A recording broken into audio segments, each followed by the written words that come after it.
ನಮಸ್ತೆ ಸ್ನೇಹಿತರೆ, ಇವತ್ತಿನ ಒಂದು ತರಗತಿಗೆ ಸ್ವಾಗತವನ್ನ ಬಯಸ್ತಾ ಇದ್ದೇನೆ. ಈ ಒಂದು ತರಗತಿಯಲ್ಲಿ ನಾನು ಚರ್ಚೆ ಮಾಡುವಂತಹ ವಿಷಯ ಯಾವುದಕ್ಕೆ ಸಂಬಂಧಪಟ್ಟಿದೆ ಅಂದ್ರೆ, ನಾವು ಸಾಕಷ್ಟು ವಿದ್ಯುತ್ ಶಕ್ತಿಯನ್ನ ಹಲವು ಮೂಲಗಳಿಂದ ಪಡ್ಕೊಳ್ತಾ ಬರ್ತೇವೆ ನಾವು.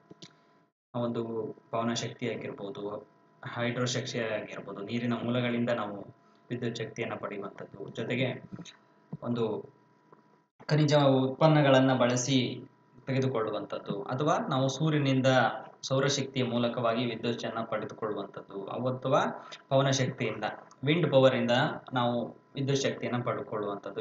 ಹೀಗೆ ಸಾಕಷ್ಟು ಮೂಲಗಳಿಂದ ನಾವು ವಿದ್ಯುತ್ ಶಕ್ತಿಯನ್ನ ಪಡ್ಕೊಳ್ತಾ ಬರ್ತೇವೆ. ಕರ್ನಾಟಕ ಎಲ್ಲ ಮೂಲಗಳಿಂದ, ಸಾಕಷ್ಟು ಮೂಲಗಳಿಂದ, ಈಗ ನ್ಯೂಕ್ಲಿಯರ್ ಪರಮಾಣುಗಳಿಂದನೂ ಕೂಡ ವಿದ್ಯುತ್ ಶಕ್ತಿಯನ್ನು ಪಡ್ಕೊಳ್ತಾ ಇದ್ದೀವಿ. ಅದನ್ನೆಲ್ಲವನ್ನ ಈ ಒಂದು ತರಗತಿಯಲ್ಲಿ ನಾನು ಚರ್ಚೆ ಮಾಡ್ತಾ ಹೋಗ್ತೇವೆ. ಈ ಒಂದು ನಮ್ಮ ರಾಜ್ಯದಲ್ಲಿ, ಕರ್ನಾಟಕದಲ್ಲಿ ಇರುವಂತಹ ವಿವಿಧ ಮೂಲಗಳು ಅಂದ್ರೆ ಹೈಡ್ರೋ ಪವರ್ ಆಗಿರ್ಬೋದು, ವಿಂಡ್ ಪವರ್ ಆಗಿರ್ಬೋದು, ನ್ಯೂಕ್ಲಿಯರ್ ಪವರ್ ಆಗಿರ್ಬೋದು, ಇದೆಲ್ಲ ಪವರ್ ಸ್ಟೇಷನ್ಗಳು ಎಲ್ಲೆಲ್ಲಿದೆ, ಆ ಮೂಲಗಳು ಎಷ್ಟೆಷ್ಟು ಪ್ರಮಾಣದಲ್ಲಿ ಒಂದು ವಿದ್ಯುತ್ ಶಕ್ತಿಯನ್ನ ಪ್ರೊವೈಡ್ ಮಾಡುತ್ತೆ ರಾಜ್ಯಕ್ಕೆ, ಅದೆಲ್ಲವನ್ನ ಈ ಒಂದು ತರಗತಿಯಲ್ಲಿ ನಾನು ಡಿಸ್ಕಸ್ ಮಾಡ್ತಾ ಹೋಗ್ತೇನೆ. ನೋಡಿ, ಕರ್ನಾಟಕ ಎಲ್ಲಾ ಮೂಲಗಳಿಂದ ವಿದ್ಯುತ್ ಶಕ್ತಿಯನ್ನ ಪಡ್ಕೊಳ್ಳುವಂಥದ್ದು ಸ್ವಾವಲಂಬಿಯಾಗಿದೆ. ನಾವು ಯಾರ ಹತ್ರನೂ ಕೂಡ ವಿದ್ಯುತ್ ಶಕ್ತಿಯನ್ನ ಬೇರೆ ರಾಜ್ಯಗಳಿಂದಾಗ್ಲಿ ಬೇರೆ ದೇಶಗಳಿಂದಾಗ್ಲಿ ಪಡ್ಕೊಳ್ತಾ ಇಲ್ಲ. ಸ್ವಾವಲಂಬಿಯಾಗಿರುವಂಥದ್ದು ಹೆಮ್ಮೆಯ ವಿಚಾರ ನಮಗೆ. ರಾಜ್ಯದಲ್ಲಿ ಸಾರ್ವಜನಿಕ ಮತ್ತು ಖಾಸಗಿ ಇವೆರಡೂ ಕಂಪನಿಗಳು ಇರುವಂಥದ್ದು. ಖಾಸಗಿಯವರು ಕೂಡ ನಮಗೆ ವಿದ್ಯುತ್ತನ್ನ ಸಪ್ಲೈ ಮಾಡ್ತಾರೆ. ನಾವು ಗೌರ್ಮೆಂಟ್ ಇಂದನೂ ಕೂಡ ನಾವು ವಿದ್ಯುತ್ತನ್ನ ವಲಯಗಳಿಂದ ಪಡ್ಕೊಳ್ಳುವಂಥದ್ದು, ನಾವು ಅದನ್ನು ನೋಡುವಂಥದ್ದು. ಸಾರ್ವಜನಿಕ ಮತ್ತು ಖಾಸಗಿ ವಲಯಗಳಿಂದ ವಿದ್ಯುತ್ತನ್ನ ಪಡ್ಕೊಳ್ತೇವೆ. ಜೊತೆಗೆ ಉತ್ಪಾದಿಸುವ ಒಟ್ಟು ವಿದ್ಯುತ್ನಲ್ಲಿ ನಾವು 26.4% ಜಲವಿದ್ಯುತ್ ಇರುವಂಥದ್ದು. ಯಾಕೆಂದ್ರೆ ನಮ್ದು ಆಲ್ಮೋಸ್ಟ್ ಜಲವಿದ್ಯುತ್ ಅನ್ನುವಂಥದ್ದು ಸಾಕಷ್ಟು ಮಳೆಯ ಪ್ರಮಾಣದಲ್ಲಿ ಹೆಚ್ಚಿದೆ. ನಮ್ದು ಮಲೆನಾಡು ಪ್ರದೇಶದಲ್ಲೇ ನಾವು ಹೈಡ್ರೋ ಪವರ್ಗಳನ್ನ ಹೆಚ್ಚಾಗಿ ಮಾಡ್ತಾ ಇರುವಂಥದ್ದು. ಸಾಕಷ್ಟು ಮಳೆ ಆಗುತ್ತೆ ನಮ್ಮ ಒಂದು ರಾಜ್ಯದಲ್ಲಿ. ಹಾಗಾಗಿ ಜಲವಿದ್ಯುತ್ ಅನ್ನುವಂಥದ್ದು 26.4% ಇರುವಂಥದ್ದು ನಾವು ಗಮನಿಸಬೇಕಾಗತ್ತೆ. ಹಾಗೆ ಹೈಡ್ರೋ ಪವರ್ ಒಂದೇ ಅಲ್ಲ, ಶಾಖ ಉತ್ಪನ್ನದಿಂದ ಕೂಡ ನಾವು ಬಳಸುವಂಥದ್ದು. ವಿವಿಧ ಸಂಪನ್ಮೂಲಗಳನ್ನ ಬಳಸಿ, ಖನಿಜ ಸಂಪನ್ಮೂಲಗಳನ್ನು ಬಳಸಿ ಶಾಖದ ಮೂಲಕವಾಗಿ 22% ನಾವು ವಿದ್ಯುತ್ತನ್ನು ಪಡಿತೇವೆ. ಹಾಗೆ ಗಾಳಿ ಮತ್ತು ಸೌರ ವಿವಿಧ ಮೂಲಗಳಿಂದ ನಾವು 42.8% 48.2% ನಾವು 8% ವಿವಿಧ ಮೂಲಗಳಿಂದ ಅಂದ್ರೆ ನವೀಕರಿಸಲ್ಪಡುವಂತಹ ಮೂಲಗಳಿಂದ ಪಡೆದುಕೊಳ್ಳುವಂಥದ್ದು ನಾವು ಗಮನಿಸುವಂಥದ್ದು. ಈಗ ಹೈಡ್ರೋ ಪವರ್ ಅನ್ನುವಂಥದ್ದು 1902ರಲ್ಲಿ ನಾವು ಇನೋವೇಷನ್ ಮಾಡಿದ್ವಿ ಕರ್ನಾಟಕದಲ್ಲಿ. 1902ರಲ್ಲಿ ನೀವು ತಿಳ್ಕೊಂಡಿರ್ಬೋದು, ಸಾಕಷ್ಟು ಎಕ್ಸಾಮ್ಗಳಲ್ಲೂ ಕೂಡ ಬಂದಿರುವಂಥದ್ದು. ಶಿವನ ಸಮುದ್ರದಿಂದ ಬೆಂಗಳೂರಿಗೆ ಒಂದು ಸಂಪರ್ಕವನ್ನ ಬೆಂಗಳೂರಿಗೆ ಒಂದು ವಿದ್ಯುತ್ತನ್ನ ಉತ್ಪಾದಿಸಿ ಬೆಂಗಳೂರಿಗೆ ಸರಬರಾಜು ಮಾಡಿರುವಂತಹ ಹೆಗ್ಗಳಿಕೆ ಕೂಡ ಇರುವಂಥದ್ದು. ಹಾಗೆ ಅದಲ್ಲದೆ ಕೂಡ ಶಿವನ ಸಮುದ್ರವಲ್ಲದೆ ಕೂಡ ಶರಾವತಿ ಕಣಿವೆ ಒಂದೇ ಇರುವಂಥದ್ದು. ಒಟ್ಟು ಜಲ ಉತ್ಪಾದನೆಯಲ್ಲಿ ವಿದ್ಯುತ್ತಿನ ಶೇಕಡದಲ್ಲಿ 38.1% ಒಂದು ಶರಾವತಿ ಕಣಿವೆನೇ ಕೂಡ ನಮಗೆ ಜಲವಿದ್ಯುತ್ತನ್ನ ಕೊಡ್ತಾ ಇರುವಂಥದ್ದು ಶೇಕಡ. ಹಾಗೆ ಜಲವಿದ್ಯುತ್ ಉತ್ಪಾದಿಸುವಂತಹ ನದಿ ಕಣಿವೆಗಳು ಕೂಡ ಕಾಳಿ ನದಿಯಲ್ಲಿ ಬರುವಂತಹ ಒಂದು ಅಂಶ ಕೂಡ ನಾವು ನೋಡ್ತೇವೆ. ಅದು ಕೂಡ 32% ನಾವು ಒಂದು ಜಲವಿದ್ಯುತ್ತನ್ನ ಪಡೆದುಕೊಳ್ಳುವಂಥದ್ದು. ಇಲ್ಲಿ ಶರಾವತಿ ಕಣಿವೆ ಅನ್ನುವಂಥದ್ದು 38 ಕೊಟ್ರೆ, ಕಾಳಿ ನದಿ ಅನ್ನುವಂಥದ್ದು 32 ಕೊಡುವಂಥದ್ದು. 32% ವಿದ್ಯುತ್ ಶಕ್ತಿಯನ್ನ ನಮ್ಮ ರಾಜ್ಯಕ್ಕೆ ನೀಡುವಂಥದ್ದು. ಆ ವಿದ್ಯುತ್ತನ್ನ ಉತ್ಪಾದಿಸುವುದರಲ್ಲಿ ನಾವು ದೇಶದಲ್ಲಿ 2ನೇ ಸ್ಥಾನದಲ್ಲಿ ಇರುವಂಥದ್ದು. ಅದನ್ನ ನಾವು ನೆನ್ಪಿಟ್ಕೋಬೇಕಾಗತ್ತೆ. ನಂತರದಲ್ಲಿ ನೋಡೋದಾದ್ರೆ ಕಾವೇರಿ ನದಿಯ ಯೋಜನೆಗಳು. ನಾವು ಕಾವೇರಿ ನದಿಯ ಯೋಜನೆಗಳಿಗೆ ಸಂಬಂಧಪಟ್ಟಂತೆ ಶಿವನ ಸಮುದ್ರ ಮೊದಲನೇದಾಗಿ ಬರುವಂಥದ್ದು 1902ರಲ್ಲಿ ಸ್ಥಾಪನೆ ಆದಂತಹ ಶಿವನ ಸಮುದ್ರದ ಬಗ್ಗೆ ತಿಳ್ಕೊಬೇಕಾಗತ್ತೆ. ನೋಡಿ, ಇದು ಭಾರತದ ಮೊದಲ ಜಲವಿದ್ಯುತ್ ಉತ್ಪಾದನಾ ಕೇಂದ್ರ ಆಗಿರುತ್ತೆ. ಮೊದಲನೇದಾಗಿ ನಾವು ಹೈಡ್ರೋ ಪವರ್ ಅನ್ನ ಕಂಡುಕೊಂಡಿರುವಂಥದ್ದು ಶಿವನ ಸಮುದ್ರದಲ್ಲಿ. ಏಷ್ಯಾದಲ್ಲಿ ಮೊದಲ ಬಾರಿಗೆ ಇದು ನಾವು ಕಂಡಿರುವಂಥದ್ದು. ನೀರಿನ ವೇಗವನ್ನ ಬಳಸಿ ಹತ್ತಿ ಯಂತ್ರಗಳನ್ನ ಚಲಿಸುವಂತಹ ಮತ್ತೆ ಬಟ್ಟೆ ನೇಯುವ ಯೋಜನೆಯಲ್ಲಿ 1886ರಲ್ಲಿ ಆರಂಭವಾಗುತ್ತೆ. ನೀರು ಈಗ ಫ್ಲೋ ಆಗ್ತಾ ಇರುತ್ತೆ, ಒಂದು ಕಡೆಯಿಂದ ನೀರು ಫ್ಲೋ ಆಗ್ತಾ ಇರುತ್ತೆ. ಕೆಲವು ಬಾರಿ ರಭಸವಾಗಿ ಹರಿಯುವಂತಹ ಒಂದು ನೀರಿಗೆ ಚಕ್ರಗಳನ್ನ ಜೋಡಿಸಿ ಆ ಮೂಲಕವಾಗಿ ಆ ರನ್ನಿಂಗ್ ಆಗುವಂತಹ ಚಕ್ರಗಳ ಮೂಲಕ ಡೈನಮೋಗಳನ್ನು ಬಳಸಿ ಅಲ್ಲಿಂದ ನಾವು ಒಂದು ಎಲೆಕ್ಟ್ರಿಕ್ ಪವರ್ ಅನ್ನ ಪಡೆದುಕೊಳ್ಳುವಂಥದ್ದು. ಅದನ್ನ ನಾವು 1886ರ ಸಂದರ್ಭದಲ್ಲಿ ಕಾಣ್ಕೊಂಡಿವಿ. ಯಾಕೆ ಅಂದ್ರೆ ಕೋಲಾರದಲ್ಲಿ ಸಾಕಷ್ಟು ಒಂದು ಚಿನ್ನದ ಗಣಿ ಆವಾಗ ಸಿಗ್ತಾ ಇತ್ತು. ಅಲ್ಲಿಗೆ ಒಂದು ಚಿನ್ನದ ಗಣಿ ಕೆಳಗಡೆ ಹೋಗ್ಬೇಕು ಅಂದ್ರೆ ಕತ್ತಲೆ ಇರುತ್ತೆ, ಅಲ್ಲಿ ವಿದ್ಯುತ್ ಶಕ್ತಿ ಅನ್ನುವಂಥದ್ದು ಬೇಕು, ಬೆಳಕಿನ ವ್ಯವಸ್ಥೆ ಬೇಕು. ಆ ಮೂಲಕ್ಕಾಗಿ ನಾವು ಒಂದು ಶಿವನ ಸಮುದ್ರದಲ್ಲಿ ಕಂಡಂತಹ ಒಂದು ಜಲವಿದ್ಯುತ್ ಅನ್ನು ನಾವು ಕಂಡುಕೊಂಡ್ವಿ. ನಂತರ ಈ ಘಟಕವನ್ನು ಸ್ಥಾಪಿಸಿ 1894ರಲ್ಲಿ ಈ ಒಂದು ಮೂಲವನ್ನ ನಾವು ರಚಿಸಿರುವಂಥದ್ದು. ಯಾವುದು? ಶಿವನ ಸಮುದ್ರ ಜಲವಿದ್ಯುತ್ ಉತ್ಪಾದನಾ ಕೇಂದ್ರ ಅನ್ನುವಂಥದ್ದು.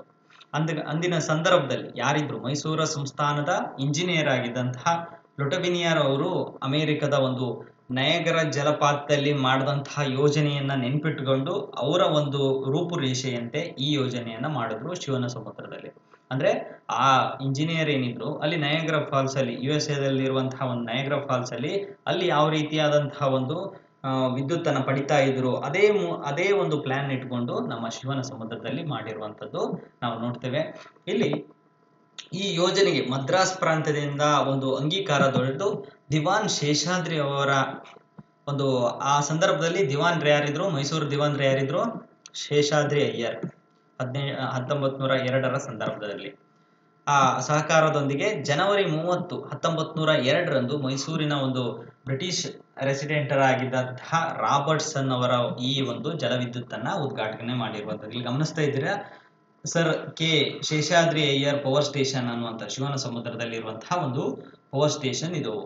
ಇದನ್ನು ನಾವು ಮೊದಲನೇದಾಗಿ ನಮ್ಮ ಕರ್ನಾಟಕದಲ್ಲಿ ಪ್ರಾರಂಭಿಸಿರುವಂಥದ್ದು 1902ರಲ್ಲಿ.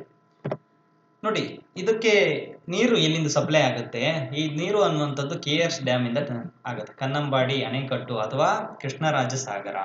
ಈ KRS ಬಗ್ಗೆ ಸ್ವಲ್ಪ ತಿಳ್ಕೊಳ್ಳೋದಾದ್ರೆ ಇದು 124 ಅಡಿ ಎತ್ತರ ಇದೆ. ಇದು ನೀರಿನ ಪ್ರಮಾಣ ಅನ್ನುವಂಥದ್ದು 49.4 TMC ನೀರಿನ ಸಂಗ್ರಹವನ್ನ ಹೊಂದಿರುವಂಥದ್ದು. ಇದರ ನಿರ್ಮಾಣ ಅನ್ನುವಂಥದ್ದು 1911ರಲ್ಲಿ ನಡೆಯುವಂಥದ್ದು. ಇದು ಯಾಕೆ ಇದನ್ನ ಮಾಡಿದ್ರು? 1902ರ ಸಂದರ್ಭದಲ್ಲಿ ಮಾಡಿದ ಸಂದರ್ಭದಲ್ಲಿ ಈ ನೀರಿನ ಪ್ರಮಾಣದ ವಿವಿಧ ಮೂಲಗಳನ್ನು ನಾವು ಹುಡುಕ್ಬೇಕಾಗಿತ್ತು. ನೀರು ಪೋಲಾಗ್ತಾ ಇರೋ ಸಂದರ್ಭದಲ್ಲಿ 1911ರಲ್ಲಿ ನೀರನ್ನ ತಡೆದು ಹಿಡಿದು ಅದನ್ನ ನಾವು ಒಂದು ವಿದ್ಯುತ್ ಶಕ್ತಿಯಾಗಿ ಬಳಕೆ ಮಾಡುವಂತಹ ಪ್ಲಾನಿಂಗು 1902ರಿಂದ 1911ರವರೆಗೂ ಕೂಡ ಅದು ಒಂದು ಪ್ಲಾನ್ ನಡೆದಿರುವಂಥದ್ದು. ನೋಡಿ, ಒಟ್ಟು ವಿದ್ಯುತ್ ಉತ್ಪಾದನೆಯಲ್ಲಿ 40%, ಇದರ ಸಾಮರ್ಥ್ಯ ಎಷ್ಟಿದೆ ಅಂದ್ರೆ 42 ಲಕ್ಷ ಯೂನಿಟ್ಗಳು ಇರುವಂಥದ್ದು. ದಶಲಕ್ಷ ಯೂನಿಟ್ಗಳು ಈ ಒಂದು ಯಾವುದು ಶಿವನ ಸಮುದ್ರದಿಂದ ಬರುವಂತಹ ಒಂದು KRS ಡ್ಯಾಮ್ ಇಂದ ಬಂದಂತಹ ಒಂದು ವಿದ್ಯುತ್ ಶಕ್ತಿ ಆಗಿರುವಂಥದ್ದು. ನಂತರದಲ್ಲಿ ಎರಡನೇ ಜಲವಿದ್ಯುತ್ ಅನ್ನು ನೋಡೋದಾದ್ರೆ ಶಿಂಷಾ ಯೋಜನೆ ಅನ್ನುವಂಥದ್ದು ಬರುತ್ತೆ. ಇದು ರಾಜ್ಯದ ಎರಡನೇ ಜಲವಿದ್ಯುತ್ ಯೋಜನೆ ಆಗಿರುವಂಥದ್ದು 1940ರಲ್ಲಿ. ಅದು 1902ರಲ್ಲಿ ಬಂದ್ರೆ ಇದು 1940ರಲ್ಲಿ ಬರುತ್ತೆ. ಏಪ್ರಿಲ್ 18ರಂದು ಇದನ್ನ ಸ್ಥಾಪನೆ ಮಾಡ್ತಾರೆ. ಶಿವನ ಸಮುದ್ರದ ಕೇಂದ್ರದ ಬೇಡಿಕೆಯನ್ನ ಪೂರೈಸ್ಕೊಂಡು, ನೋಡಿ ನಾನು ಹೇಳಿದೆ ನಿಮಗೆ 1902ರ ಸಂದರ್ಭದಲ್ಲಿ ಇದು ಬಂತು, ಹಾಗೆ ಯಾವುದೋ ಶಿವನ ಸಮುದ್ರ ಬಂತು. 1911ರ ಸಂದರ್ಭದಲ್ಲಿ ಏನಾಗುತ್ತೆ? ಕನ್ನಂಬಾಡಿ ಅಣೆಕಟ್ಟುಗಳನ್ನ ಕಟ್ಟಲಾಗುತ್ತೆ. ನೀರನ್ನ ಫೋಲ್ ಆಗದೆ ಹಾಗೆ ಅಣೆಕಟ್ಟುಗಳನ್ನ ರೂಪಣೆ ಮಾಡ್ತಾ ಬರ್ತಾರೆ. ಈ ಹಂತ ನಡೀತಾ ಇದ್ದ ಹಾಗೇನೆ ಶಿವನ ಸಮುದ್ರದಲ್ಲಿ ಇರುವಂತಹ ಒಂದು ನಾವು KRS ಡ್ಯಾಮ್ ನ ಒಂದು ಸಾಮರ್ಥ್ಯ ಅನ್ನೋದು ಕಡಿಮೆ ಆಗ್ತಾ ಹೋಗುತ್ತೆ. ಆ ಸಂದರ್ಭದಲ್ಲಿ ಮಾಡಿರುವಂತದ್ದು ಶಿಂಷಾ ಯೋಜನೆ. ಇದನ್ನು ಕೂಡ ನಾವು ಒಂದು ಪ್ರಸಿದ್ಧ ಯೋಜನೆ ಅಂತ ಹೇಳ್ಬೋದು. ಕೇಂದ್ರದ ಒಂದು ಬೇಡಿಕೆ ಹೆಚ್ಚಾದಾಗ ಈ ಯೋಜನೆಯನ್ನ ತೆಗೆದುಕೊಂಡು ಬರಲಾಯಿತು. ಇದಕ್ಕಾಗಿ ಕೃಷ್ಣರಾಜ ಸಾಗರದಿಂದ ಒಂದು 900 ಕ್ಯೂಸೆಕ್ಸ್ ನೀರನ್ನ ಪ್ರತಿನಿತ್ಯ ಬಿಡುಗಡೆ ಮಾಡಲು ಸಹ ಕ್ರಮವನ್ನ ಕೈಗೊಳ್ಳಲಾಯಿತು. ಅಲ್ಲಿಂದ KRS ಇಂದನೇ ಈ ಒಂದು ಡ್ಯಾಮ್ಗೆ 900 ಕ್ಯೂಸೆಕ್ಸ್ ನೀರನ್ನ ಬಿಡ್ತಾ ಇದ್ರು ಅನ್ನುವಂಥದ್ದು ನಾವು ಗಮನದಲ್ಲಿ ಇಟ್ಕೋಬೇಕಾಗುತ್ತೆ. ನಂತರ ಇದರಲ್ಲಿ ಶಿವನ ಸಮುದ್ರದಲ್ಲಿ ಘಟಕದಲ್ಲಿ ಬಳಕೆ ಮಾಡಿ ಉಳಿದಂತಹ 300 ಕ್ಯೂಸೆಕ್ ನೀರನ್ನ ಶಿಂಷಾ ಬಳಕೆ ಮಾಡಿ ವಿದ್ಯುತ್ತನ್ನು ಉತ್ಪಾದಿಸಲು ಒಂದು ಸಾಕಾಗ್ತಿತ್ತು ಅಥವಾ ಸಾಧ್ಯವಾಗ್ತಿತ್ತು ಅನ್ನುವಂಥದ್ದು ನಾವು ಗಮನಿಸಬೇಕಾಗುತ್ತೆ. ಇನ್ನು ನಂತರದಲ್ಲಿ ಇದು ನಾವು ಹಿಂದೆ ನೋಡಿರುವಂಥದ್ದು ಕಾವೇರಿ ನದಿಗೆ ಸಂಬಂಧಪಟ್ಟಂಥದ್ದು. ಇದು ಶರಾವತಿ ಕಣಿವೆ. ಇದು ಸಾಕಷ್ಟು ನೀರಿನ ಒಂದು ವ್ಯವಸ್ಥೆಯಲ್ಲಿ ವಿದ್ಯುತ್ ಸಾಮರ್ಥ್ಯವನ್ನು ಕೊಡುವಂಥದ್ದು ಕಾವೇರಿ ವ್ಯವಸ್ಥೆ. ಯಾಕೆಂದ್ರೆ ಶರಾವತಿ ವ್ಯವಸ್ಥೆ. ಶರಾವತಿ ಕಣಿವೆಯಲ್ಲಿ ಸಾಕಷ್ಟು ನದಿಗಳು ಕಂಡು ಬರ್ತವೆ. ಯಾಕೆಂದ್ರೆ ಪಶ್ಚಿಮ ಘಟ್ಟಗಳಲ್ಲಿ ಕಂಡು ಬರುವಂತಹ ನದಿಯ ವ್ಯವಸ್ಥೆ ಆಗಿರೋದ್ರಿಂದ ಇಲ್ಲಿ ಹಲವು ನದಿಗಳು ಬಂದು ಈ ಒಂದು ನದಿಗೆ ಸೇರುವಂಥದ್ದು.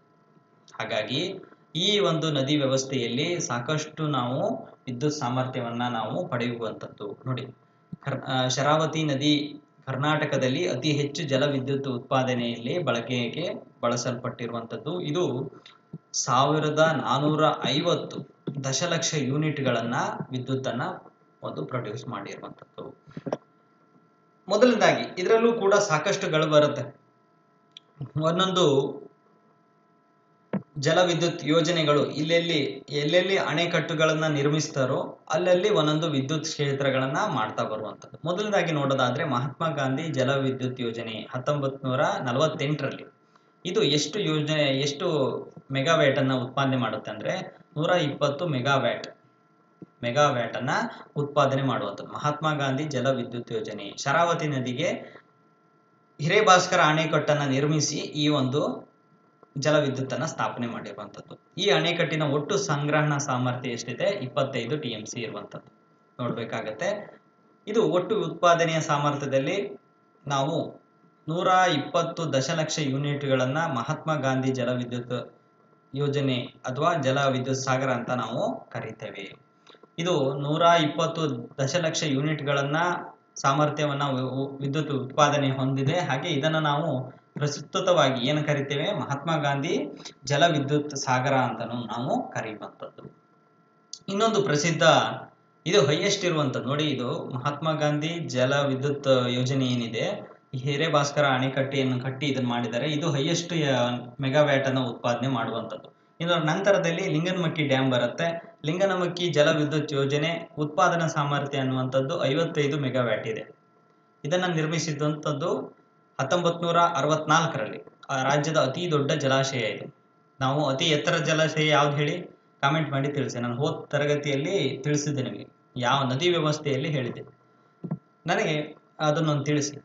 ನಂತರ ನೋಡಿ, ಶರಾವತಿ ನದಿಗೆ ಅಡ್ಡಲಾಗಿ ಶಿವಮೊಗ್ಗ ಜಿಲ್ಲೆಯ ಸಾಗರ ತಾಲೂಕಿನ ಲಿಂಗನಮಕ್ಕಿಯಲ್ಲಿ ಒಂದು ಡ್ಯಾಮ್ ಅನ್ನು ನಿರ್ಮಿಸಿ ಅಲ್ಲಿ ಒಂದು ಜಲ ವಿದ್ಯುತ್ ಅನ್ನ ಮಾಡ್ತಾ ಇರುವಂತದ್ದು. ಇದು ಗರಿಷ್ಠ ನೀರಿನ ಸಾಮರ್ಥ್ಯವನ್ನ ಹೊಂದಿರುವಂತಹ ಏಕೈಕ ಜಲಾಶಯ ನಮ್ಮ ಕರ್ನಾಟಕದಲ್ಲಿ. 156 TMC ನೀರನ್ನ ಇದು ಸಂಗ್ರಹ ಮಾಡುತ್ತೆ. ನಂತರದಲ್ಲಿ ನೋಡೋದಾದ್ರೆ ಇನ್ನೊಂದು ಬರುತ್ತೆ, ಜಲ ವಿದ್ಯುತ್ ಉತ್ಪಾದನಾ ಕೇಂದ್ರ, ಶರಾವತಿ ಜಲ ವಿದ್ಯುತ್ ಉತ್ಪಾದನಾ ಕೇಂದ್ರ. ಇದು ಟೋಟಲ್ ಆಗಿ 1035 ಮೆಗಾವ್ಯಾಟ್ ಅನ್ನ ಈ ಜಲ ವಿದ್ಯುತ್ ಅಂದ್ರೆ ಟೋಟಲ್ ಓವರ್ ಆಲ್ ಶರಾವತಿ ನದಿಯಿಂದ ಉತ್ಪಾದನೆ ಆಗುವಂಥದ್ದು 1035 ಮೆಗಾವ್ಯಾಟ್ ಅನ್ನುವಂಥದ್ದು ನೆನಪಿಟ್ಕೋಬೇಕಾಗುತ್ತೆ. ನಂತರದಲ್ಲಿ ನೋಡಿ, ಗೇರುಸೊಪ್ಪ ಜಲ ವಿದ್ಯುತ್ ಉತ್ಪಾದನಾ ಕೇಂದ್ರ 240 ಮೆಗಾವ್ಯಾಟ್ ಇರುವಂಥದ್ದು. ಈ ಯೋಜನೆಯು ಭಾರತದ ಯೋಜನಾ ಆಯೋಗದಿಂದ 1967ರಲ್ಲಿ ಅನುಮೋದನೆ ಸಿಕ್ಕಿರುವಂಥದ್ದು. ಇದರ ಮೊದಲ ಹಂತವು 2001ರಲ್ಲಿ ಪ್ರಾರಂಭ ಆಗಿದೆ. 2001ರಲ್ಲಿ ಪ್ರಾರಂಭ ಆಗಿರುವಂಥದ್ದು. ಶರಾವತಿ ನದಿಗೆ 8 ಅಡಿ ಎತ್ತರದ ಒಂದು ಕಾಂಕ್ರೀಟ್ ಗೋಡೆಯನ್ನು ನಿರ್ಮಿಸಿರುವಂಥದ್ದು. ಇದು ಜಲ ವಿದ್ಯುತ್ತಿನ ವಾರ್ಷಿಕ ಉತ್ಪಾದನೆ ನೋಡೋದಾದ್ರೆ ನಾವು 240 ದಶಲಕ್ಷ ಯೂನಿಟ್ಗಳನ್ನ ಹೊಂದಿರ್ತೇವೆ. ಇಲ್ಲಿ ಅಣೆಕಟ್ಟನ್ನ ಕಟ್ತೀವಿ ಸ್ನೇಹಿತರೆ, ನಿಮ್ಗೊಂದು ನೆನಪಿರ್ಲಿ, ಇದೆಲ್ಲ ನೀರು ಸಂಗ್ರಹ ಆಗುತ್ತೆ. ನೀವು ಶಿವಮೊಗ್ಗ ಜಿಲ್ಲೆ ಸಾಗರ ತಾಲೂಕಿನ ಕಾರ್ಗಲ್ ಅನ್ನೋ ಗ್ರಾಮಕ್ಕೆಲ್ಲ ನೀವು ಹೋದ್ರೆ ನಿಮಗೆ ಗೊತ್ತಿರುತ್ತೆ, ಅಲ್ಲಿ ಸಾಕಷ್ಟು ಒಂದು ಅಣೆಕಟ್ಟು ನೋಡಾದ್ರ ಮೇಲೆ ಒಂದು ಸಂಗ್ರಹ ಮಾಡಿರ್ತಾರೆ, ನೀರಿನ ಒಂದು ಕೊಳ ಇರುತ್ತೆ. ಹೀಗೆ ಇದಕ್ಕೆ ನೀರನ್ನ ಡಂಪ್ ಮಾಡಿರ್ತಾರೆ. ಇನ್ನು 100-150 ಅಡಿ ಕೆಳಗಡೆ ಪವರ್ ಸ್ಟೇಷನ್ ಇರುವಂಥದ್ದು. ಈ ನೀರಿನ ಸಂಗ್ರಹದಿಂದ ಒಂದು 4-5 ದೊಡ್ಡ ಪೈಪಿನ ವ್ಯವಸ್ಥೆ ಮಾಡಿರ್ತಾರೆ. ಈ ನೀರನ್ನ ಇದಕ್ಕೆ ಫಿಲ್ ಮಾಡಿ ಈ ಪೈಪ್ಗಳ ಮೂಲಕವಾಗಿ ಕೆಳಗೆ ನೀರನ್ನ ಪೈಪ್ ಮೂಲಕ ಬರೀತಾರೆ. ಈ ಸಂಗ್ರಹವಾದಂತಹ ನೀರೇನಿದೆ ಈ ಪೈಪ್ಗಳ ಮೂಲಕವಾಗಿ ಸೀದವಾಗಿ ಪವರ್ ಸ್ಟೇಷನ್ಗೆ ಬರುತ್ತೆ. ಈ ಮೂಲಕವಾಗಿ ನೀರನ್ನ ನಾವು ಜಲ ವಿದ್ಯುತ್ತನ್ನ ಮಾಡ್ತಾ ಇರುವಂಥದ್ದು. ನೀವು ಸಾಗರ ಸಮೀಪ ಕಾರ್ಗಲ್ ಅನ್ನುವಂತಹ ಊರಿದೆ, ಆ ಊರಿಗೆ ನೀವು ಹೋಗ್ತಾ ನೀವು ಇದನ್ನೆಲ್ಲ ಗಮನಿಸ್ಕೋಬಹುದು. ಒಮ್ಮೆ ಭೇಟಿ ಕೊಡಿ ಸಾಗರಕ್ಕೆ. ನಂತರ ನೋಡಿ, ನಾವಿಷ್ಟು ಶರಾವತಿ ನದಿಗೆ ಸಂಬಂಧಪಟ್ಟದ್ದು ನೋಡಿದ್ವಿ. ಇನ್ನು ಕಾಳಿ ನದಿ ವ್ಯವಸ್ಥೆಯಲ್ಲಿ ಹಲವು ಒಂದು ವಿದ್ಯುತ್ ಘಟಕಗಳು ಬರುತ್ತೆ, ಅದನ್ನ ನಾನು ಚರ್ಚೆ ಮಾಡ್ತೇನೆ. ನೋಡಿ, ಈ ನದಿಯಿಂದ ದೊರಕುವಂತಹ ಒಟ್ಟು ಜಲವಿದ್ಯುತ್ ಸುಮಾರು 1300 ದಶಲಕ್ಷ ಯೂನಿಟ್ಗಳು. 1300 ದಶಲಕ್ಷ ಯೂನಿಟ್ಗಳನ್ನ ನೋಡ್ತೇವೆ. ಹೀಗಾಗಿ ಕಾಳಿ ನದಿ ಅನ್ನುವಂಥದ್ದು ಶರಾವತಿ ನಂತರದಲ್ಲಿ ಬರುವಂತಹ ಒಂದು ಜಲವಿದ್ಯುತ್ ಪ್ರಮಾಣದಲ್ಲಿ ಹೆಚ್ಚಿರುವಂಥದ್ದು. ಶರಾವತಿ ನಂತರದಲ್ಲಿ ಕಾಳಿ ನದಿ ಅಂತ ಬರುತ್ತೆ. ಸೂಫಾ ಡ್ಯಾಮ್, ಈಗ ಒಂದು ಕ್ವಶನ್ ಕೇಳಿದ್ದೇನೆ, ಅದಕ್ಕೆ ಗೊತ್ತಿದ್ದವ್ರು ಆನ್ಸರ್ ಮಾಡಿದರೆ ಅದು ಗೊತ್ತಾಗ್ಬಿಡುತ್ತೆ. ಸೂಫಾ ಜಲ ವಿದ್ಯುತ್ ಕೇಂದ್ರ, ಇದು 100 ಮೆಗಾವ್ಯಾಟ್ ಅನ್ನ ಒಂದು ವಿದ್ಯುತ್ ಶಕ್ತಿಯನ್ನ ಉತ್ಪಾದನೆ ಮಾಡುವಂಥದ್ದು. ಕಾಳಿ ನದಿಗೆ ಸೂಫಾ ಡ್ಯಾಮ್ ಅನ್ನ ಕಟ್ಟಿರುವಂಥದ್ದು. ಇದರ ಒಂದು ನೀರಿನ ಒಂದು TMC ನೋಡೋದಾದ್ರೆ ಸಾಮರ್ಥ್ಯ ಎಷ್ಟು ಹಿಡ್ಕೊಳ್ಳುತ್ತೆ, ಇದು 146 TMC ಒಂದು ನೀರಿನ ಸಾಮರ್ಥ್ಯವನ್ನ ಹೊಂದಿರುವಂಥದ್ದು ಈ ಜಲಾಶಯ. ಹಾಗೆ ವರಾಹಿ ಭೂಗರ್ಭ ಜಲ ವಿದ್ಯುತ್ ಕೇಂದ್ರ, ಇದು ಎಷ್ಟು 460 ಮೆಗಾವ್ಯಾಟ್ ಅನ್ನ ಉತ್ಪಾದನೆ ಮಾಡುವಂಥದ್ದು. ರಾಜ್ಯದಲ್ಲಿ ಸಂಪೂರ್ಣವಾಗಿ ನೆಲಮಾಳಿಗೆಯಲ್ಲಿ ನಿರ್ಮಿತವಾದಂತಹ ಏಕೈಕ ಜಲ ವಿದ್ಯುತ್ ಸ್ಥಾವರ ಇದಾಗಿರುವಂಥದ್ದು. ವರಹಿ ನದಿಗೆ ಕುಂಚಿಕಲ್ ಜಲಪಾತ ಕೂಡ ಇದನ್ನ ಸೃಷ್ಟಿ ಮಾಡಿರುವಂಥದ್ದು. ವರಹಿ ನದಿ ಎಲ್ಲಿ ಹುಟ್ಟುತ್ತೆ ಅನ್ನುವಂಥದ್ದು ಹಿಂದಿನ ತರಗತಿಯಲ್ಲಿ ತಿಳಿಸಿದೆ ನಾನು. ನದಿಗಳ ಬಗ್ಗೆ ನೀವು ಪಶ್ಚಿಮಾಭಿಮುಖವಾಗಿ ಹರಿಯುವಂತಹ ನದಿಗಳು, ಪೂರ್ವಾಭಿಮುಖವಾಗಿ ಹರಿಯುವಂತಹ ನದಿಗಳಲ್ಲಿ ನಾನು ಆ ತರಗತಿಯಲ್ಲಿ ತಿಳಿಸಿದ್ದೀನಿ. ಯಾರು ನೋಡಿಲ್ಲ ಅಂದ್ರೆ ಒಂದ್ಸರಿ ನೋಡ್ಕೊ ಬನ್ನಿ. ಮಾಣಿ ಯೋಜನೆ, ಇದು 9 ಮೆಗಾವ್ಯಾಟ್ ಅನ್ನ ಒಂದು ಪ್ರೊಡ್ಯೂಸ್ ಮಾಡುವಂತಹ ಜಲವಿದ್ಯುತ್ ಯೋಜನೆ. ವರಹಿ ನದಿಗೆ ಅಡ್ಡಲಾಗಿ ಮಾಣಿ ಅಣೆಕಟ್ಟನ್ನು ನಿರ್ಮಿಸಲಾಗಿರುವಂಥದ್ದು. ಇದು 58 ಮೀಟರ್ ಎತ್ತರ ಇದೆ. ಇದರ TMC ಎಷ್ಟು ನೀರಿನ ಸಾಮರ್ಥ್ಯ ಇರುವಂಥದ್ದು, 3.58 TMC ಸಂಗ್ರಹಣವನ್ನು ಹೊಂದಿರುವಂಥದ್ದು.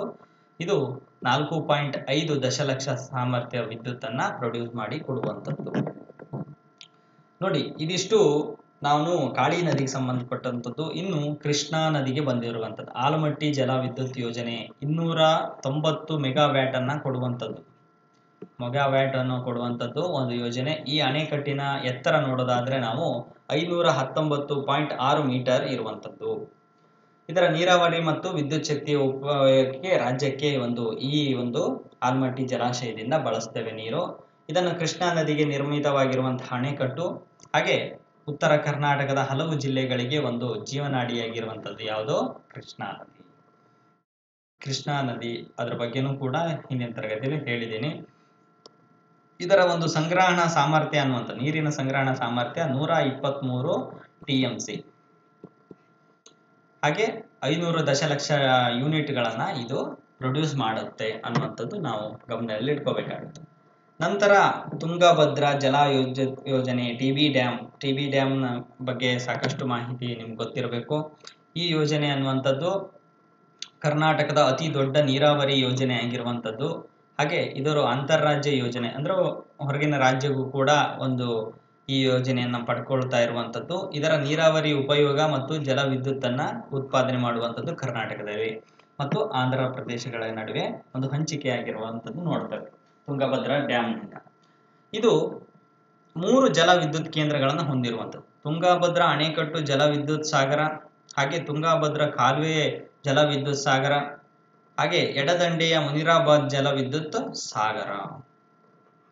3 ರೀತಿಯಾದಂತಹ ಒಂದು ವಿದ್ಯುತ್ ಕೇಂದ್ರಗಳನ್ನು ನೋಡ್ತೀವಿ. ಮೊದಲನೇದಾಗಿ ಇವೆರಡು 9 ಮೆಗಾವ್ಯಾಟ್ಗಳನ್ನ 4 ಯೂನಿಟ್ಗಳನ್ನ ಹೊಂದಿದ್ರೆ 3 ಅಷ್ಟು ಕೂಡ 9 ಮೆಗಾವ್ಯಾಟ್ಗಳನ್ನ ಪ್ರೊಡ್ಯೂಸ್ ಮಾಡುವಂಥದ್ದು 3 ಜಲವಿದ್ಯುತ್ ಕೇಂದ್ರಗಳು. ಇದಿಷ್ಟು ಪ್ರಮುಖವಾದಂತಹ ಜಲವಿದ್ಯುತ್ ಕೇಂದ್ರಗಳನ್ನ ನಾವು ನೋಡ್ತೀವಿ. ಅಂದ್ರೆ ನೀರಿನಿಂದಂತಹ ಪಡೆಯುವಂತಹ ಒಂದು ಜಲವಿದ್ಯುತ್ಗಳನ್ನ ನಾವು ಚರ್ಚೆ ಮಾಡ್ತೀವಿ ಕರ್ನಾಟಕದಲ್ಲಿ. ಈಗ ಸೌರ ವಿದ್ಯುತ್ ಕ್ಷೇತ್ರಗಳನ್ನ ನೋಡ್ತಾ ಬರೋಣ. ನಾವು ಸೂರ್ಯನ ಬೆಳಕಿನಿಂದನೂ ಕೂಡ ಒಂದು ವಿದ್ಯುತ್ ಶಕ್ತಿಯನ್ನ ಪಡ್ಕೊಳ್ತಾ ಬಂದಿರುವಂಥದ್ದು. ಎಲ್ಲೆಲ್ಲಿ ಸ್ಥಾಪನೆ ಮಾಡಿದ್ದಾರೆ ಈ ಸೋಲಾರ್ ಪ್ಯಾನೆಲ್ಗಳನ್ನ ಹಾಕಿ ವಿದ್ಯುತ್ ಶಕ್ತಿಯನ್ನು ಉತ್ಪಾದನೆ ಮಾಡ್ತಾ ಇದ್ದಾರೆ ಅನ್ನುವಂಥದ್ದು ನೋಡೋಣ. ಭಾರತ ಸರ್ಕಾರವು ಇತ್ತೀಚೆಗೆ ಒಂದು ಯೋಜನೆ ಬಂದಿದೆ, ಸೂರ್ಯೋದಯ ಯೋಜನೆ. ಎಕ್ಸಾಮ್ ನಲ್ಲಿ ಕೇಳ್ತಾರೆ, ಯಾವುದಕ್ಕೆ? ಸೋಲಾರ್ ಪ್ಯಾನೆಲ್ಗೆ ಸಂಬಂಧಪಟ್ಟಂತಹ ಯೋಜನೆ ಅದು. ಭಾರತ ಸರ್ಕಾರವು ಸೌರ ವಿದ್ಯುತ್ ಉತ್ಪಾದನೆಗಾಗಿ ನ್ಯಾಷನಲ್ ಸೋಲಾರ್ ಮಿಷನ್ ಯೋಜನೆಯನ್ನ 2010ರಿಂದನೇ ಪ್ರಾರಂಭ ಮಾಡಿರುವಂಥದ್ದು ನೋಡ್ತೇವೆ.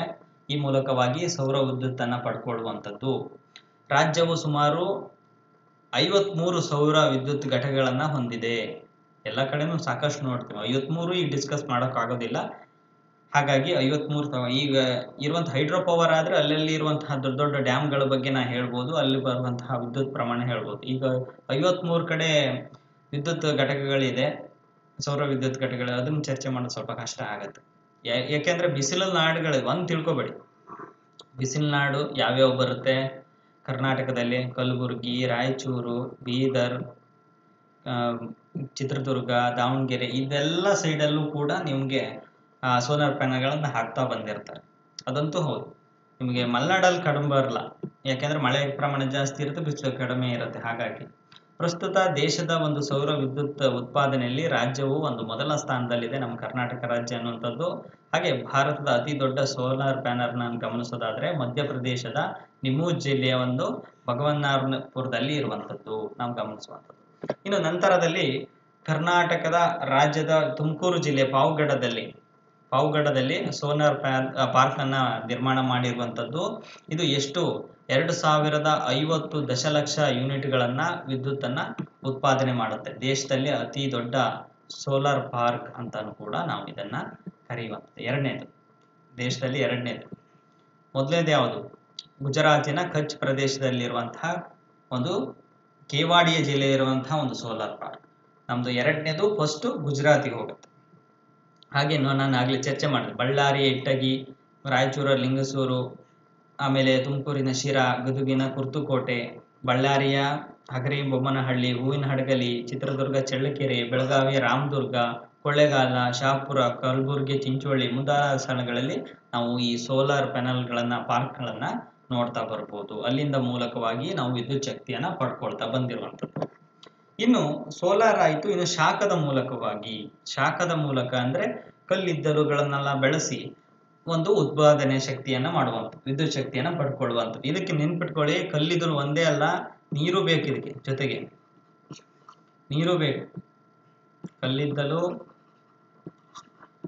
ಬೆಂಕಿ ಹಾಕಿ ಬೆಂಕಿಯಿಂದ ಶಾಖ ಉತ್ಪಾದನೆ ಮಾಡಿ ಅದರ ಮೂಲಕವಾಗಿ ಹಬೆಯ ಮೂಲಕವಾಗಿ ವಿದ್ಯುತ್ ಶಕ್ತಿಯನ್ನ ಪಡ್ಕೊಳ್ಳುವಂಥದ್ದು. ಈ ಪವರ್ ಸ್ಟೇಷನ್ ಅನ್ನುವಂಥದ್ದು, ಶಾಖ ಪವರ್ ಸ್ಟೇಷನ್ಗಳು ಈ ಮೂಲಕವಾಗಿ ಕಾರ್ಯವನ್ನ ನಿರ್ವಹಿಸುವಂಥದ್ದು. ರಾಯಚೂರಲ್ಲಿ ನಾವು ಶಾಖ ವಿದ್ಯುತ್ ಉತ್ಪಾದನಾ ಕೇಂದ್ರವನ್ನ ಪ್ರಮುಖವಾಗಿ ಗಮನಿಸುವಂಥದ್ದು.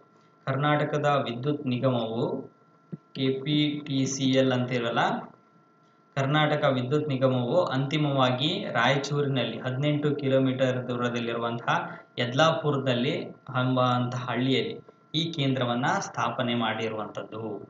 ಇದು ರಾಷ್ಟ್ರೀಯ ಹೆದ್ದಾರಿ ಹಾಗೂ ರೈಲ್ವೆ ಮಾರ್ಗ ಎರಡೂ ಬಗೆಯ ಒಂದು ಸಾರಿಗೆ ಸಂಪರ್ಕವನ್ನ ಹೊಂದಿರುವಂಥದ್ದು. ಯಾಕೆ ರೈಲು ಮಾರ್ಗ ಯಾಕೆ ಬೇಕು?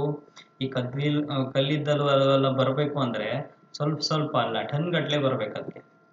ಹಾಗಾಗಿ ರೈಲು ಮಾರ್ಗದಲ್ಲೇ ಒಂದು ಕಲ್ಲಿದ್ದಲು ಎಲ್ಲ ಬರುವಂಥದ್ದು. ಹಾಗಾಗಿ ಆ ಮಾರ್ಗವನ್ನ ಆಯ್ಕೆ ಮಾಡಿರುವಂಥದ್ದು. ನೋಡಿ, 1680 ಮೆಗಾವ್ಯಾಟ್ ಅನ್ನ ಈ ಒಂದು ರಾಯಚೂರು ಶಾಖ ಉತ್ಪಾದನಾ ಕೇಂದ್ರ ಒಂದು ಪ್ರೊಡ್ಯೂಸ್ ಮಾಡುವಂಥದ್ದು. ಈ ಯೋಜನೆ ಕೇಂದ್ರ ಸರ್ಕಾರ 1978ರಲ್ಲಿ ಅನುಮೋದನೆ ಕೊಟ್ಟಿರುವಂಥದ್ದು. ಈ ಕೇಂದ್ರದ ಮೊದಲ ಘಟಕ 1985ರಲ್ಲಿ, ಎರಡನೇ ಘಟಕ 86ರಲ್ಲಿ ಕಾರ್ಯವನ್ನ ಪ್ರಾರಂಭ ಮಾಡಿರುವಂಥದ್ದು. ಆದ್ದರಿಂದ ಈ ಕೇಂದ್ರವನ್ನ ರಾಯಚೂರು ಶಾಖ ವಿದ್ಯುತ್ ಸ್ಥಾವರ ಅಂತ ನಾವು ಕರಿತೇವೆ, ಅಥವಾ ನಾವಿನ್ನು ಶಕ್ತಿ ನಗರ, ಎನರ್ಜಿ ಸಿಟಿ ಅಂತನೂ ಕೂಡ ನಾವು ರಾಯಚೂರನ್ನ ಕರೆಯುವಂಥದ್ದು, ಎನರ್ಜಿ ಸಿಟಿ. ಪ್ರಸ್ತುತ ಈ ಕೇಂದ್ರದಲ್ಲಿ 7 ಘಟಕಗಳನ್ನ ನಿರ್ವಹಿಸ್ತಾ ಇರುವಂಥದ್ದು. ಹಾಗೆ ಇದು ರಾಜ್ಯದ ಅತಿ ದೊಡ್ಡ ಶಾಖ ಮತ್ತು ಉಷ್ಣ ವಿದ್ಯುತ್ ಕೇಂದ್ರದಲ್ಲಿ ಒಂದಾಗಿರುವಂಥದ್ದು ನಾವು ಗಮನಿಸಬೇಕಾಗತ್ತೆ. ಜೊತೆಗೆ 2-3 ಇನ್ನು ಹೇಳ್ತಾ ಬಂದಲ್ಲ ನಾನು, ರಾಯಚೂರಲ್ಲಿ ಇರುವಂತಹ ಒಂದು ಕೇಂದ್ರಗಳ ಬಗ್ಗೆ ನಾನು ಚರ್ಚೆ ಮಾಡ್ತೇನೆ. ಕುಡುತಿನಿ ಬಳ್ಳಾರಿ ಶಾಖ ವಿದ್ಯುತ್ ಕೇಂದ್ರ, ಅದು ಕೂಡ ಅಲ್ಲೇ ಇರುವಂಥದ್ದು. ಇದು ರಾಜ್ಯದ 2ನೇ ಶಾಖ ವಿದ್ಯುತ್ ಉತ್ಪಾದನಾ ಕೇಂದ್ರ ಆಗಿರುವಂಥದ್ದು. 500 ದಶಲಕ್ಷ ಯೂನಿಟ್ಗಳನ್ನ ಇದು ಪ್ರೊಡ್ಯೂಸ್ ಮಾಡುವಂಥದ್ದು ವಿದ್ಯುತ್ತನ್ನ. ಇದು ನವೆಂಬರ್ 3, 2008ರಲ್ಲಿ ಇತ್ತೀಚೆಗೆ ಬಂದಂಥದ್ದು. 1984ರಲ್ಲಿ ಅದು ಬಂತು. 85ರಲ್ಲಿ ಮೊದಲ ಘಟಕ ಬಂತು.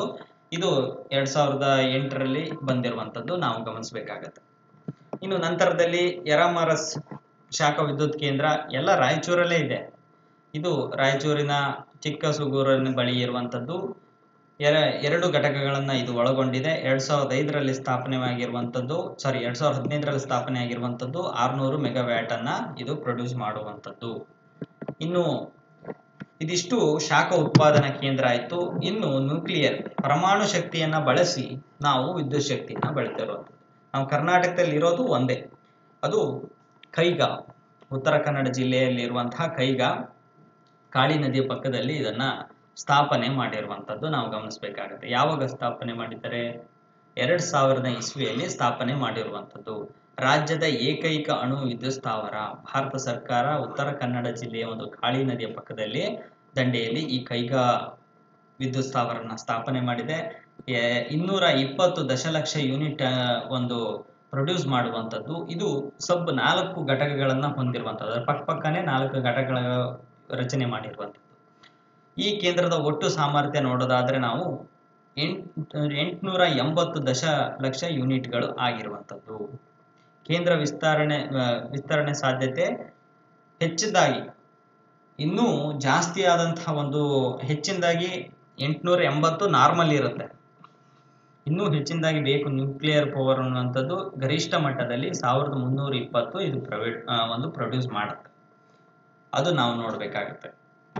ಇನ್ನು ಇದಕ್ಕೆ ಬಗ್ಗೆ ನೋಡೋದಾದ್ರೆ ಕೈಗಾ ವಿದ್ಯುತ್ ಅಣುಸ್ಥಾವರ, ಈ ಸ್ಥಾವರದ ಪಕ್ಕ ಎಲ್ಲ ಹೈಡ್ರೋ ಮತ್ತೆ ಶಾಖ ಉತ್ಪನ್ನ ಇವಕ್ಕೆಲ್ಲ ಸ್ವಲ್ಪ ಭೇಟಿ ನೀಡಬಹುದು. ಅದು ಹತ್ರ ಹೋಗಕ್ಕಾದ್ರೂ ಪರ್ಮಿಷನ್ ಇರುತ್ತೆ. ಈ ಕೈಗಾಕ್ ಮಾತ್ರ ನೀವು ದೂರ ಒಂದು 20 ಕಿಲೋಮೀಟರ್ ಆಚೆಗೆ ನಿಮಗೆ ಜಾಗ ಇರುತ್ತೆ. ಸುತ್ತಲೂ ಗುಡ್ಡ ಇದೆ. ಇದು ಈ ಸೈಡ್ ಬಂದ್ಬಿಟ್ಟು ಕಾಳಿ ನದಿ ಇದೆ ಈ ಸೈಡಿಗೆ. ಹಾಗಾಗಿ ನಿಮ್ಗೆ ಪ್ರವೇಶ ಅನ್ನುವಂಥದ್ದು, ಯಾಕೆಂದ್ರೆ ಇದು ಬಹಳ ಡೇಂಜರಸ್ ಆಗಿರುವಂಥದ್ದು ನ್ಯೂಕ್ಲಿಯರ್ ಅನ್ನುವಂಥದ್ದು. ಇದೇನಾದ್ರು ಸ್ಫೋಟ ಗೀಟ ಆಯ್ತು ಅಂದ್ರೆ ಇಡೀ ಕರ್ನಾಟಕನೇ ಹೊಟ್ಟಿ ಹಾರಿಯೋದು. ಹಂಗಾಗಿ ಇದರ ಪ್ರವೇಶ ಅನ್ನುವಂಥದ್ದು ಯಾರಿಗೂ ಇರೋದಿಲ್ಲ. ಪಬ್ಲಿಕ್ಕಿಗಂತೂ ಅಲೋನೇ ಇಲ್ಲ. ಬೇರೆ ಕಡೆ ಆದ್ರೂ ಮಹಾತ್ಮ ಗಾಂಧಿ ಜಲವಿದ್ಯುತ್ ಆಗಿರ್ಬೋದು, ಇವು ಕಡೆ ಎಲ್ಲ ಕಡೆನೂ ನಾವು ಜಲವಿದ್ಯುತ್ಗಳನ್ನ ನೋಡೋದಾದ್ರೆ ಅಲ್ಲೆಲ್ಲ ಸ್ವಲ್ಪ ಬಿಡ್ಬೋದು, ಪರ್ಮಿಷನ್ ಇದ್ರೆ ಬಿಡ್ತಾರೆ. ಬಟ್ ಇಲ್ಲೆಲ್ಲ ಪರ್ಮಿಷನ್ ನಾಟ್ ಅಲೌಡ್. ಯಾರು ಬಂದರೂ ಕೂಡ ಇಲ್ಲಿ ಬಿಡುವಂತಹ ಸಾಧ್ಯತೆ ಇಲ್ಲ. ಇನ್ನು ಇದೆಲ್ಲವನ್ನ ಒಂದು ನಿಯಂತ್ರಣ ಮಾಡುವಂತ ಸಂಸ್ಥೆ ಯಾವುದು? ಈ ವಿದ್ಯುತ್ ಶಕ್ತಿಗಳನ್ನ ನಾನು ಹೇಳಿದೆ, ವಿವಿಧ ಮೂಲಗಳಿಂದ ವಿದ್ಯುತ್ ಶಕ್ತಿಯನ್ನ ಮಾಡುವಂಥದ್ದು, ಪ್ರೊಡ್ಯೂಸ್ ಮಾಡುವಂಥದ್ದು. ಹಾಗಾಗಿ ಇವುಗಳನ್ನ ಒಂದು ವ್ಯವಸ್ಥಿತವಾಗಿ ನಡೆಸುವಂತಹ ಸಂಸ್ಥೆಗಳು ಯಾವ್ಯಾವು ಅದನ್ನ ನೋಡೋದಾದ್ರೆ ನಮ್ಮ Karnataka power transmission corporation limited, KPTCL ನೀವು ನೋಡಿದ್ರೆ ಇತ್ತೀಚೆಗೆ ಒಂದು ಹುದ್ದೆಗಳನ್ನ ಕರೆದಿರ್ತಾರೆ. ಅದರಲ್ಲಿ ನೀವು ಕೆಲಸ ಮಾಡಿದವರು ಅನುಭವ ಇರುತ್ತೆ ಕೆಲವು. ರಾಜ್ಯದಲ್ಲಿ ಸಮರ್ಥ ಒಂದು ವಿದ್ಯುತ್ ಉತ್ಪಾದನೆ, ಹೊಣೆಗಾರಿಕೆ ಮತ್ತು ವಿದ್ಯುತ್ ಪ್ರಸರಣ ಅಂದ್ರೆ ಎಲ್ಲರಿಗೂ ಸಪ್ಲೈ ಮಾಡುವಂತಹ ಮತ್ತು ಹಂಚಿಕೆ ಮಾಡುವಂತಹ ಜವಾಬ್ದಾರಿ ಹೊತ್ತಂತ ಸಂಸ್ಥೆ ಅಂದ್ರೆ KPTCL. ಕೇಂದ್ರ ಸ್ಥಳ ಎಲ್ಲಿದೆ? ಇರೋದು ಬೆಂಗಳೂರಿನಲ್ಲಿ ಇರುವಂಥದ್ದು. ಬೆಂಗಳೂರಲ್ಲಿದೆ. ಹಾಗೆ 5 ರೀತಿಯಾದಂತಹ ಒಂದು ಸಪ್ಲೈಗಳನ್ನ ಕರ್ನಾಟಕದಲ್ಲಿ ಮಾಡುತ್ತೆ. ಜೆಸ್ಕಾಂ, ಹೆಸ್ಕಾಂ, ಮೆಸ್ಕಾಂ, ಬೆಸ್ಕಾಂ ಮತ್ತೆ ಸೆಸ್ಕಾಂ. ಎಲ್ಲ ಕಾಮ್ಗಳಿದೆ, ನೋಡ್ತಾ ಹೋಗೋಣ ಯಾವಾಗ್ದು ಅಂತ. Bengaluru electricity supply company limited ಹುಬ್ಬಳ್ಳಿದು, ಹಾಗೆ ಗುಲ್ಬರ್ಗ, ಮ್ಯಾಂಗ್ಳೂರ್, ಚಾಮುಂಡೇಶ್ವರಿ, ಇದು ಹೊಸದಾಗಿ ಇತ್ತೀಚೆಗೆ ಬಂದಿರುವಂಥ ಚಾಮುಂಡೇಶ್ವರಿ ಎಲ್ಲಿ ಬರುತ್ತೆ ಅಂದ್ರೆ ಮೈಸೂರು ಪ್ರಾಂತ್ಯದಲ್ಲಿ ಬರುವಂಥದ್ದು. ಬೆಂಗಳೂರು ಪ್ರಾಂತ್ಯಕ್ಕೆ ಬೆಂಗಳೂರು, ಮೈಸೂರು ಮಂಗಳೂರು ಬರುವಂಥದ್ದು ಶಿವಮೊಗ್ಗ ಆ ಸೈಡಿನ ಎಲ್ಲ ಜಿಲ್ಲೆಗಳಿಗೆ. ಹೆಸ್ಕಾಂ ಅನ್ನುವಂಥದ್ದು ಈ ಒಂದು ಯಾವುದೋ ಹುಬ್ಬಳ್ಳಿ ಧಾರವಾಡ ಆ ಸೈಡಿಗೆ. ಹೆಸ್ಕಾಂ ಅನ್ನುವಂಥದ್ದು ಕಲಬುರ್ಗಿ, ಬೀದರ್ ಈ ಸೈಡಿಗೆಲ್ಲ ಪೂರ್ತಿ. ಯಾವುದು ಜೆಸ್ಕಾಂ ಬರುವಂಥದ್ದು ಗುಲ್ಬರ್ಗ ಎಲೆಕ್ಟ್ರಿಸಿಟಿ ಸಪ್ಲೈ. ಇವೆಲ್ಲ ಒಂದು ವ್ಯವಸ್ಥಿತವಾಗಿ ವಿದ್ಯುತ್ ಉತ್ಪಾದನೆ, ಹೊಣೆಗಾರಿಕೆಯನ್ನ ಮತ್ತೆ ಪ್ರಸರಣ ಮಾಡುವಂತಹ, ಹಂಚಿಕೆ ಮಾಡುವಂತಹ ವ್ಯವಸ್ಥೆಯನ್ನ ಮಾಡ್ತಾ ಹೋಗುವಂಥದ್ದು. ಇದಿಷ್ಟು ನಮ್ಮ ಕರ್ನಾಟಕದಲ್ಲಿ ವಿದ್ಯುತ್ ಶಕ್ತಿಯನ್ನ ವಿವಿಧ ಮೂಲಗಳಿಂದ ಪಡ್ಕೊಳ್ಳುವಂಥದ್ದು. ಹಾಗೆ ಅದನ್ನ ಯಾವ್ಯಾವ ಒಂದು ಸಂಸ್ಥೆಗಳು ನಡೆಸುತ್ತೆ ಅದೆಲ್ಲವನ್ನ ಇವತ್ತಿನ ಒಂದು ತರಗತಿ ಮಾಡಿ ಮುಗಿಸ್ಕೊಟ್ಟಿದ್ದೀನಿ. ಹಾಗೆ ಈ ತರಗತಿಯಲ್ಲಿ ಏನೋ ಡೌಟ್ಸ್ ಇದ್ರು ಒಂದು ಕಾಮೆಂಟ್ ಬಾಕ್ಸ್ ಅಲ್ಲಿ ತಿಳಿಸಿ. ಒಂದು ಮುಂದಿನ ತರಗತಿಯಲ್ಲಿ ಅದನ್ನ ಪರಿಹರಿಸುವಂತ ಕೆಲಸವನ್ನು ಮಾಡ್ತೇನೆ. ಜೊತೆಗೆ ಮುಂದಿನ ತರಗತಿಯಲ್ಲಿ ಖನಿಜ ಸಂಪನ್ಮೂಲಗಳು ಯಾವ ರೀತಿಯಲ್ಲಿ ಸಿಗುತ್ತೆ ನಮ್ಮ ಕರ್ನಾಟಕದಲ್ಲಿ, ಎಲ್ಲೆಲ್ಲಿ ಸಿಗುತ್ತೆ, ಕಲ್ಲಿದ್ದಲು ಎಲ್ಲಿ ಸಿಗುತ್ತೆ, ಚಿನ್ನ ಎಲ್ಲಿ ಸಿಗುತ್ತೆ, ಅದೆಲ್ಲವನ್ನ ಮುಂದಿನ ತರಗತಿಯಲ್ಲಿ ಚರ್ಚೆ ಮಾಡೋಣ. ಕರ್ನಾಟಕದ ವಿಷಯ ತುಂಬಾ ಇದೆ, ಅದನ್ನು ತಿಳ್ಕೊಳ್ಳೋಣ. ಎಕ್ಸಾಮ್ ದೃಷ್ಟಿಯಿಂದ ಸಾಕಷ್ಟು ಇಂಪಾರ್ಟೆಂಟ್ ಆಗುತ್ತೆ. ಹಾಗಾಗಿ ಕ್ಲಾಸ್ ನೋಡಿದ ಇಂಟ್ರೆಸ್ಟ್ ಇದ್ದು ಅಥವಾ ಒಂದು ನಿಮಗೆ ಅರ್ಥ ಆಗ್ತಿದೆ ಅಂತ ಭಾವನೆ ಇದ್ರೆ ಒಂದು ಲೈಕ್ ಬಟನ್ನ ಪ್ರೆಸ್ ಮಾಡಿ ಅಂತ ಹೇಳ್ತಾ ಕ್ಲಾಸ್ ನೋಡೋದಕ್ಕೆ ಧನ್ಯವಾದ. Thank you.